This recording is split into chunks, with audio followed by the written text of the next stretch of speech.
অবশেষে লোডশেডিং নিয়ে ভিডিও বানিয়ে চাকরি হারালেন বিদ্যুৎ অফিসের সেই বিদ্যুৎ কর্মকর্তা।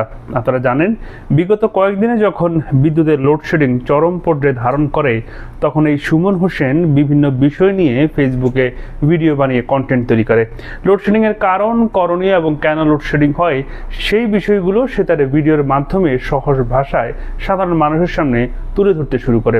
তবে সেই তুলে ধরাই তার জন্য কাল হয়ে দাঁড়িয়েছে। তিনি তার ফেসবুকে এই বিষয়ে একটি স্ট্যাটাস দেন এবং স্ট্যাটাসে এই ঘটনা তিনি বর্ণনা করেন, যেটা নিয়ে কয়েকটি মূলধারার গণমাধ্যম সংবাদও করেছে। তিনি তার স্ট্যাটাসে সকলের কাছে ক্ষমা চান।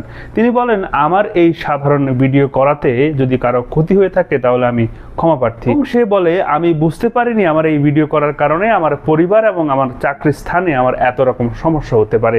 তিনি সকলের কাছে ক্ষমা চেয়েছেন। সুমন হোসেন আরও বলেন, আমি এই ভিডিওগুলো করেছি শুধুমাত্র বিদ্যুৎ অফিসের নিরাপত্তার জন্য, কারণ সারা বাংলাদেশে যেভাবে মানুষ বিদ্যুৎ অফিসের উপর হামলে পড়ছে এবং বিদ্যুৎ কর্মকর্তাদের আক্রমণ করছে, সেজন্য আমি লোডশেডিং কেন হয় এবং এর কারণ কি সে বিষয়ে মানুষকে সচেতন করতেই এই ভিডিওগুলো করেছি।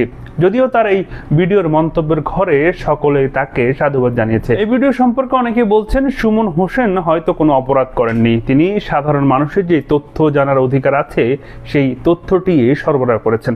অন্যদিকে সুমন হোসেনের বিরুদ্ধেও অনেকে বলছেন, তারা বলছেন যে হোসেন রাষ্ট্রীয় অত্যন্ত সেন্সিটিভ এবং অত্যন্ত স্পর্শকাতর বিষয়গুলো সাধারণ মানুষের সামনে তুলে ধরেছেন। হয়তো এই সাধারণ তুলে ধরাই অনেক সময় হিতে বিপরীত হতে পারত। প্রিয় দর্শক, এই বিষয়ে আপনাদের মতামত কি? সুমন হোসেনের ভিডিওগুলো আসলেই কি মানুষের ক্ষতি করেছে না মানুষের উপকারে এসেছে, কিংবা এই ভিডিওগুলো কি আসলেই রাষ্ট্রের ক্ষতির কারণ হতে পারে কিংবা না? অবশ্যই মন্তব্য করে জানাতে পারেন।